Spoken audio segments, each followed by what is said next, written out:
आम्ही आता सर्व कार्यकर्ते माननीय जितेंद्रजी आव्हाड यांच्या आदेशाने महापालिका आयुक्तांना भेटायला आलो होतो, पण आयुक्त साहेब आज कार्यालयात नाही आहेत, म्हणून आम्ही पत्रव्यवहार जो करायचा होता तो त्यांच्या कार्यालयाशी करून आलो। नजीकच्या काळात ठाणे महानगरपालिकेने बऱ्याचशा ठाणे शहरात असणाऱ्या अधिकृत अनधिकृत सर्व्हिस सेंटर्सना नोटिसा दिल्या आहेत। पाण्याचे खूपच प्रॉब्लेम चालू आहेत, पाणी टंचाई भासवण्याचा प्रकार आहे किंवा होतोय, होऊ शकते भविष्यात, त्याच्यासाठी तुम्ही तुमची सर्व्हिस सेंटर बंद करा, अशा प्रकारच्या कायदेशीर नोटिसा ठाणे महापालिकेने दिल्या आहेत।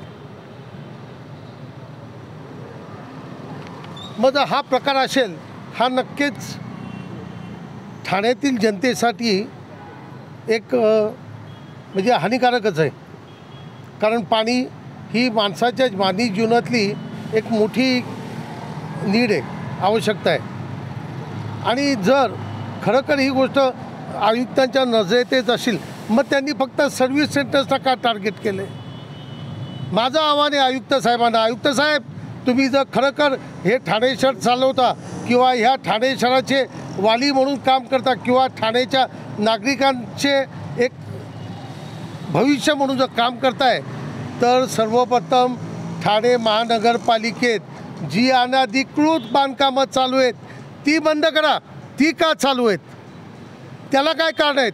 त्याला पाणी चालत नाही।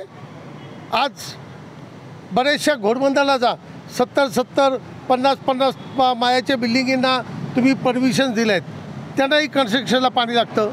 ते बाजूला मॅन्युअल मारतात, बोरिंग मारतात, आणि त्या बोरिंगचं पाणी म्हणजे भूज याच्यात ती पातळी खाली जातेच ना, त्या गोष्टीकडे आपण लक्ष का नाही? का ते धनाढ्य लोक आहेत, भरपूर पैसेवाले लोक आहेत, आणि ही जनता जी आहे रस्त्यावरची आहे, यांना कोण विचारणार?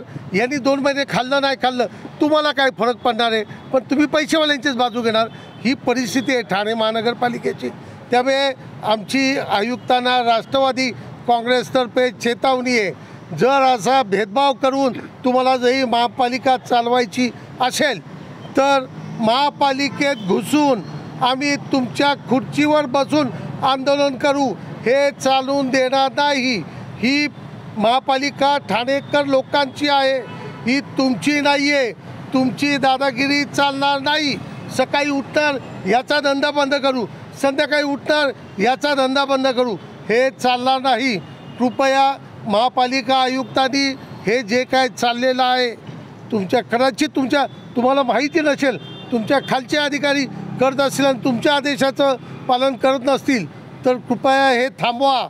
आणि सगळ्यात आधी ठाणे महानगरपालिकेच्या हद्दीमध्ये इवन दिव्यात जाणार काय प्रकार चालू आहे बघा, किती अनधिकृत बांधकाम चालू आहे, एक गल्ली सोडून 10 बिल्डिंगी चालू आहेत। शिळपाट्यावर जा, काय प्रकार चालू आहे? आपण झोपा करताय?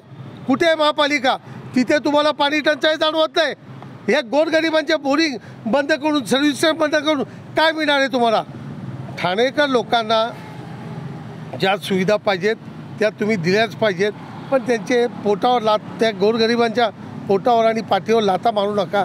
तेही लोक आहेत, त्यांचेसुद्धा कुटुंब असतील, फॅमिली आहेत, काय करावं त्यांनी? म्हणजे तुम्हाला हे बिल्डर चालतात, यांच्यासाठी तुम्ही रेड कार्पेट पाय घड्या घालून ठेवा, कारण ते तुम्हाला काहीतरी म्हणजे तुमच्या अधिकाऱ्यांना किंवा काहीतरी त्यांचा चालू असेल, चालू द्या, आम्हाला त्याबद्दल काय म्हणणं नाही, पण आमच्या ठाणेकर जनतेच्या गोरगरिबांवर पोटांवर मारू नका, ही तुम्हाला नम्र विनंती आहे। राष्ट्रवादी काँग्रेसतर्फे पक्षातर्फे आमचे नेते जितेंद्र आव्हाड यांच्यातर्फे तुम्हाला नम्र विनंती आहे।